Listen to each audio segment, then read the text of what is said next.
Place maintenant à l'invité d'Au cœur de l'info. Retour ce soir sur la mort du président iranien Ebrahim Raïssi dans un accident d'hélicoptère qui a aussi coûté la vie, entre autres, au ministre iranien des Affaires étrangères. 5 jours de deuil national décrété, inhumation jeudi dernier à Mashhad. Cet événement a suscité une onde de choc politique dans le pays. Alors qui pour lui succéder à présent? Quel impact en interne et à l'échelle de la région? On en parle ce soir avec Bernard Ourcade, géographe spécialiste de l'Iran et directeur de recherche émérite au CNRS. Bonsoir, merci beaucoup d'avoir accepté notre invitation sur France 24. Vous êtes également auteur de Géopolitique de l'Iran, les défis d'une renaissance. Alors pour revenir tout d'abord sur cet accident, il s'agirait effectivement d'un accident. L'armée iranienne a publié jeudi dernier un rapport qui rejette l'hypothèse d'un acte criminel. L'utilisation tout de même d'un très vieil hélicoptère, je crois qu'il date des années 70, pour transporter l'un des plus hauts dignitaires du régime iranien, ça interpelle quand même. C'est la situation normale de l'Iran. Depuis 1979, l'Iran est sous sanctions, notamment de matériel militaire, donc il est impossible d'acheter des pièces détachées.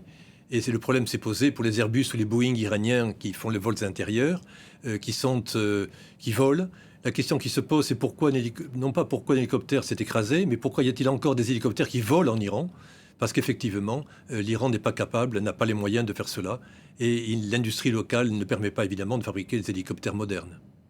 Alors cet accident est intervenu juste après, on le sait, l'inauguration d'un barrage aux côtés du président azerbaïdjanais Ilham Aliyev à la frontière entre les deux pays, dans un contexte, disons, de tentative de rapprochement entre l'Iran et l'Azerbaïdjan.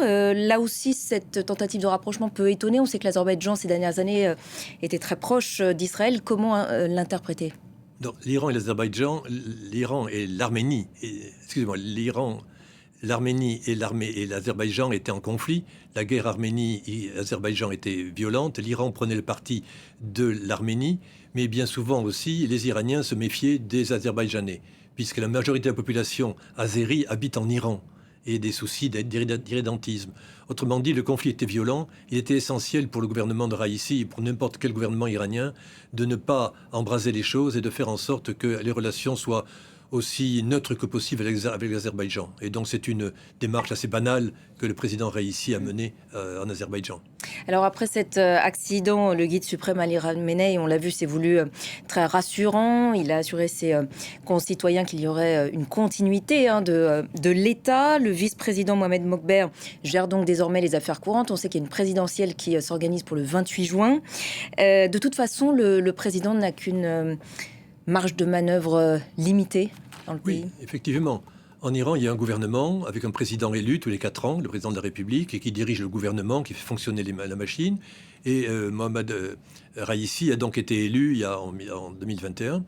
Le pouvoir, en principe, est tenu par le guide, mais il faut bien voir qu'en Iran, il y a un système un peu de consensus. Le guide est l'arbitre des différents pouvoirs. J'ai dit quelquefois que l'Iran n'est pas une dictature. Effectivement, c'est une polydictature. C'est-à-dire que les gardiens de la révolution ont leurs idées, le gardien a ses idées, la corruption a des idées, l'économie a ses idées, et exerce un pouvoir. Et le guide est un peu l'arbitre de ces différentes dictatures. Donc, c'est encore plus compliqué en Iran quand on a un changement de gouvernement et un président de la République qui décède, parce que c'est tout le système de cette polydictature qu'il faut remettre en marche et qui donc pose des problèmes, effectivement, et on ne sait pas actuellement qui remplacera le président. Une chose qu'il faut bien noter, c'est que Raïssi était très proche du guide, il y avait une très bonne osmose entre les deux, et cela n'existera plus dans l'avenir. Et la grande question qui se pose, c'est quelle sera la nature des relations entre le président de la République et le guide qui reste toujours le chef suprême de l'État. Alors, quelles sont les hypothèses, du coup, pour remplacer le président? Question $1 million. L'hypothèse, tout le monde essaie de savoir ce qui va se passer. Concrètement, les candidats auront jusqu'au 3 juin pour se déclarer. Et ensuite, le 10 juin, le Conseil constitutionnel iranien, qui sélectionne les bons candidats, en Iran on a l'habitude d'éliminer les candidats d'opposition, donnera la liste des candidats admis à concourir et les élections auront lieu le 28 juin. Donc le guide a eu raison de dire que, normalement, le premier vice-président Morber, une personnalité totalement inconnue en Iran, assure la présidence par intérim, tout fonctionne bien, et effectivement, il n'y a pas lieu de poser des questions sur l'intérim, mais sur la suite. Et là, toutes les hypothèses sont ouvertes. Il faut savoir que le gouvernement iranien est contrôlé aujourd'hui par les plus radicaux. Depuis que le président Trump a cassé l'accord sur le nucléaire, dans les plus radicaux ont pris le pouvoir. Trump a réussi à relancer le programme nucléaire iranien, à mettre sous sanction la population iranienne et à mettre au pouvoir les plus radicaux qui étaient opposés à ces systèmes. Résultat, ces radicaux sont très divisés. Ce sont des gens qui se connaissent depuis 45 ans, des amis de 45 ans, comme on dirait en France, qui s'embrassent en public et tous les coups sont permis en cachette. C'est pour ça que je disais que c'est une dictature multiforme. Et donc, il y a dans les plus radicaux plusieurs camps. Un camp ultra-radical qui veut que ça ne bouge pas, qui réprime, qui dit la répression est le seul moyen. Il y a pas mal de candidats potentiels de ce point de vue-là. Certains tout aussi radicaux, mais sont plus rationnels et plus pragmatiques, en particulier venant des gardiens de la Révolution. Je pense en particulier au président actuel du Parlement, Ralibaf, qui a été candidat à la présidentielle plusieurs fois, ancien maire de Téhéran. C'est un technocrate islamique, énergique, déterminé. On disait un Bonaparte iranien. Ça, c'est pour le camp conservateur. Une possibilité aussi que le guide choisisse quelqu'un de totalement neutre. Morbert, par exemple, qui est l'actuel vice-président par intérim, qui ferait que le guide continuerait à contrôler le système sans que ça bouge. Et on peut rêver ensuite qu'il y ait une candidature d'ouverture. Est-ce que le guide sera assez courageux pour autoriser effectivement des candidats d'ouverture? Effectivement, étant donné la contestation de ces derniers mois, de ces dernières années, le mouvement Femmes, Vie, Liberté, est-ce qu'une ouverture vers quelqu'un de plus modéré, disons, de plus ouvert aussi sur la jeunesse est envisageable? Tout est envisageable en Iran. Mais actuellement, les dissensions à l'intérieur du système sont tellement fortes qu'on ne sait pas si le système sera assez fort pour avoir le courage d'ouvrir le pays. Tout le monde sait que c'est nécessaire. Le régime iranien avait une base populaire très importante. Alors justement, à ce sujet, on va revoir des images d'archives que vous avez choisies de la révolution islamique de 1979. À l'époque, justement, cette base populaire, le régime l'avait. Comment se maintient-il au pouvoir depuis? C'est ça la question. Khomeini a réussi à faire tomber le Shah parce qu'il a mis dans la rue des millions de personnes alors que les libéraux, les démocrates n'avaient que quelques milliers de personnes. Et dans le régime islamique avait une base populaire qui s'est délitée avec le temps. Et les événements de ces dernières années, notamment le mouvement des femmes, mais c'est pas voilà que donc les images d'époque. Exactement. Le mouvement des femmes n'était qu'un mouvement parmi d'autres, un des plus importants. Mais les instituteurs sont en permanence en grève, les chauffeurs de bus, les ouvriers du pétrole. Et le problème du gouvernement, Raïssi a été élu avec 60% d'abstention. Il faut qu'il récupère une base populaire. Et comment faire cela? La répression ne suffit pas. La crise économique ne permet pas d'acheter la paix sociale. Il faut donc qu'il y ait une ouverture. Mais certains disent qu'il y a une ouverture, les opposants risquent de l'emporter. Et donc, c'est le début de la fin. C'est la grande question. Mais la question principale, c'est pour le régime, ils savent qu'ils ont besoin de retrouver une base populaire. Et vont-ils avoir le courage? Ils peuvent le retrouver. Mais vont-ils avoir le courage et la possibilité de le faire? C'est la grande question. Et vous parliez de la répression. Ibrahim Raïssi était justement surnommé le boucher de Téhéran. Cette appellation, disons, enfin ce surnom macabre qu'on lui a donné, ça date des années 80, lorsqu'il était, je crois, procureur de Téhéran. À cette époque, 4000 à 5000 prisonniers politiques avaient été tués. Depuis, il était également aux manettes de la répression actuelle, ce fameux mouvement Femmes, Vie, Liberté. Où en est-on d'ailleurs à cet égard? Sur la répression, il faut bien dire que le régime islamique n'est pas à ses débuts de ce point de vue-là. Vous rappeliez le fait qu'à la fin de la guerre Irak-Iran, tous les opposants politiques avaient été massacrés en prison et le jeune Raïssi, qui était jeune procureur de la République, il y avait 20 ans à l'époque, a fait ce qu'il fallait faire. Mais on oubliait que le Premier ministre à l'époque était M. Moussavi, qui est actuellement un des partisans de l'ouverture internationale. Et donc, la répression est là, c'est partagé par tous les groupes politiques. Les religieux, comme les gardiens de la Révolution, comme les démocrates d'aujourd'hui, étaient également des gens de la répression. Donc aujourd'hui, la répression continue comme d'habitude. Mais ce qu'il faut voir, c'est que le mouvement social, notamment des femmes, est tellement fort et tellement profond que tout le monde se rend compte que ce mouvement est irréductible. Et donc, c'est comment pouvoir arrêter une marée. On peut arrêter une vague, on n'arrête pas une marée. Et la question est que certains disent la seule façon de l'arrêter, c'est la répression. Ils sont importants en Iran, ceux qui pensent cela. D'autres disent non, il faut lâcher du lest. Question le 28 juin. Ibrahim Raïssi était également un candidat potentiel, on le sait, la succession d'Ali Khamenei. À cet égard, il avait également des rivaux et des critiques. Monsieur Raïssi est un apparatchik. Ce n'est pas un idéologue. Il suit la ligne du guide. Ni un religieux. C'est un religieux, mais il y a tellement de religieux en Iran. Ni un religieux. Enfin, en tout cas, il a, disons, une formation religieuse beaucoup moins importante. Oui, c'est ce que il a fait beaucoup de ses gens lui études théologiques reprochent. comme tout le monde. C'est un religieux, donc il fait partie de ce clan des religieux, mais c'est pas ça l'important. Et certains disaient, il va être le successeur du guide. Ça veut dire personne, parce que Raïssi n'a pas le charisme, n'a pas l'expérience de M. Khamenei. Il faut bien dire que Khamenei, cela fait 45 ans qu'il est au pouvoir, pratiquement, comme guide depuis 40 ans, et dans le gouvernement depuis le début de la révolution islamique. C'est un des chefs d'État les plus expérimentés. Et personne en Iran n'a cette expérience. Donc, quel que soit le successeur de Khamenei, personne ne sera un vrai guide. C'est pour cela qu'à mon avis, que cette élection présidentielle qui va avoir lieu dans quelques semaines est très importante, peut-être plus importante que le guide, parce que le futur guide sera Monsieur Nobody, Monsieur Personne, peu importe sa personnalité. Mais s'il y a un guide d'ouverture, c'est lui qui tiendra les manettes. Si c'est un guide conservateur, c'est lui, un président d'ouverture, un président conservateur, ça risque de changer beaucoup de choses. Le guide étant peu importe qui finalement. On parlait des critiques concernant Ibrahim Raïssi. Il était aussi contesté pour son bilan économique. Le malheureux, il s'est trouvé président après les sanctions proposées par les États-Unis. Ça a été une catastrophe. Il a quand même pris des décisions aussi qui ont suscité la controverse. Oui, il a mal géré l'affaire. Il a mal géré, mais le problème essentiel, c'est imaginer un gouvernement qui perd 50% de ses recettes. Donc aucun gouvernement au monde n'est capable de s'en sortir. Et l'inflation est gigantesque.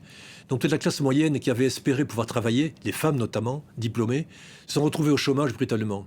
Et donc sont découragées. Et n'ont pas participé au mouvement Femmes-Vie-Liberté. Les femmes de 30-40 ans sont d'accord avec le mouvement. 80% des Iraniens veulent que ça change. Mais de là à manifester, risquer sa vie, seuls quelques jeunes ont eu le courage de le faire. Les autres, non.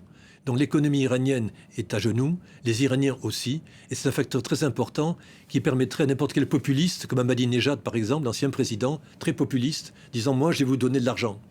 Il a la capacité de le faire. Mais ça mènerait l'Iran dans une impasse. Donc les succès de Raïssi sont assez limités, sauf en politique étrangère, où là, il y a eu des changements importants. Alors justement, parlant, disons, du contexte régional, on a vu le chef du Hamas, Ismaël Haniyeh, ainsi que le chef du djihad islamique se recueillir devant son cercueil. Quel impact est-ce que sa mort aura sur la région et sur l'action de l'Iran auprès de ses proxys? Donc on pense au Hezbollah, évidemment, mais aussi au Hachd el-Shabi en Irak ou encore aux Houthis au Yémen. Est-ce que ça aura un quelconque impact? Ce qui est important, c'est qu'aux obsèques de Raïssi sont venus tous les pays arabes voisins, qui ne sont pas forcément des amis de l'Iran, y compris le Bahreïn, y compris normalement les amis du Hamas, du Hezbollah ou des Houthis. C'était normal. Mais Raïssi, avec le ministre qui vient de décéder avec lui, Amir Bolayan, avait cherché à faire la paix avec les pays de la région. La priorité pour l'Iran, qui est affaibli aujourd'hui, c'est de pouvoir ne pas avoir de problème avec les pays voisins, notamment l'Arabie saoudite, qui est le grand concurrent. Et donc la priorité, c'est l'Arabie saoudite. Et ne pas avoir de conflit avec cela. Ils savent très bien, les Iraniens, que l'Arabie saoudite veut avoir des relations amicales avec Israël. Les Iraniens savent que c'est inéluctable. Les Iraniens ont mis le marché. D'accord, tu peux signer avec les Israéliens, mais fais quelque chose pour la Palestine. Et donc, la Palestine est une question centrale que défend l'Iran et que défendra l'Iran dans toute hypothèse. Donc les choses vont changer parce que le 14 avril dernier, ce sont près de 350 drones et missiles iraniens qui sont partis vers Israël, qui ont failli toucher leur cible et qui n'ont été arrêtés que parce que les Iraniens avaient annoncé à l'avance qu'ils allaient attaquer. Ça montre que, et c'est pour ça que les proxys... Votre regard d'ailleurs sur cette attaque sans précédent? Cette attaque a été militairement la plus importante jamais réalisée dans le monde. Aucun pays au monde n'est capable d'envoyer 350 engins à 1500 km. C'est un exploit technologique et logistique exceptionnel, montrant que l'Iran, il faut le prendre au sérieux. C'est ça qu'il faut prendre en compte. Est-ce que c'est le cas? Enfin, est-ce que ça a marché Ça a marché, tout le monde a bien su que c'était le cas, y compris les Américains, qui immédiatement ont dit, parce que les Iraniens ont dit, nous sommes capables d'envoyer 350 engins sur Israël. On est capable de faire ça. Si ça ne marche pas, la bombe atomique est prête. Vous savez ce qu'on est capable de faire technologiquement, c'est pas un problème. Les Américains, aujourd'hui même, discutent avec les Iraniens à Oman. La mort de Raïssi a interrompu les discussions. C'est pour ça que le chef de la CIA qui négocie est à Paris aujourd'hui. Parce que les négociations sont interrompues. Et que l'Iran cherchait justement à partir de chez lui et à se passer éventuellement des proxys. Un changement stratégique important que menait Raïssi. Vrai ou faux, on n'en sait rien. Les missiles sont partis de Téhéran. Ils ne sont pas partis de Gaza, ni du Liban, sur la frontière israélienne, de 1500 km en arrière. Disant au Hamas, au Hezbollah et aux autres, je n'ai plus besoin de vous, mes chers amis. Je vous soutiens, mais je n'ai plus besoin de vous. C'est un changement de stratégie qui est peut-être en cours, et est-ce qu'il sera confirmé? Je n'en sais rien. Vous parliez à l'instant de Paris. 4 otages français sont toujours détenus en Iran. Est-ce qu'on en sait plus sur l'état des négociations? Et est-ce que Paris n'est pas un peu bloqué justement par la présence de ces otages dans ses efforts pour apaiser la situation dans la région? Tout à fait. De même qu'en Israël, ceux qui soutiennent la libération des otages sont une force importante. En France, le gouvernement français sait que la libération des otages, ces 4 personnes innocemment arrêtées en Iran, est une priorité. Et ça bloque complètement les initiatives potentielles françaises. Malheureusement, c'était le but de prise d'otages pour bloquer la France. Et la France est effectivement bloquée parce qu'on ne peut pas avoir une vision un peu positive vis-à-vis de l'Iran tant que 4 concitoyens sont arrêtés injustement en Iran. Peut-être un mot pour finir du Festival de Cannes qui a décerné hier le prix spécial du jury à Mohamed Rassoulov, condamné, on le rappelle, il y a un mois à 8 ans de prison, dont 5 applicables, à flagellation également, et puis confiscation de ses biens pour, je cite, collusion contre la sécurité nationale de l'Iran. On le sait, il l'a décrit à Cannes, il a été forcé de fuir son pays à pied. La répression des artistes et l'impact que ça a à l'international, c'est pas contre-productif. C'est une réalité. En tant qu'universitaire, ma collègue Fariba Delra a été en prison pendant 3 ans. On a réussi à la libérer, elle a réussi à sortir. D'autres sont en prison. Régulièrement, les universitaires comme moi faisons le nécessaire pour accueillir des collègues iraniens qui sont obligés de quitter le pays. C'est hélas banal, contre-productif. Mais ce qu'il faut voir, c'est que c'est très bien de dénoncer ce qui se passe en Iran, les crimes qui se commettent en Iran. Pleurer, c'est très bien. Mais l'Iran, ce n'est pas uniquement une question de sentiment ou d'émotion. Il faut dépasser l'émotion et voir les problèmes politiques que cela pose. Et pour justement éviter qu'il y ait encore des Rassoulov obligés de partir et combien d'universitaires ou autres, ou simples Iraniens ordinaires obligés de partir, il faut essayer de prendre les choses au sérieux et ne pas uniquement voir et pleurer sur les femmes iraniennes massacrées. C'est une réalité. Pleurer ne suffit pas, il faut passer à l'action. Et là, c'est le gouvernement qui doit prendre les choses en main. Merci beaucoup Bernard Ourcade d'être passé nous voir et d'avoir répondu à nos questions ce soir dans Au cœur de l'info.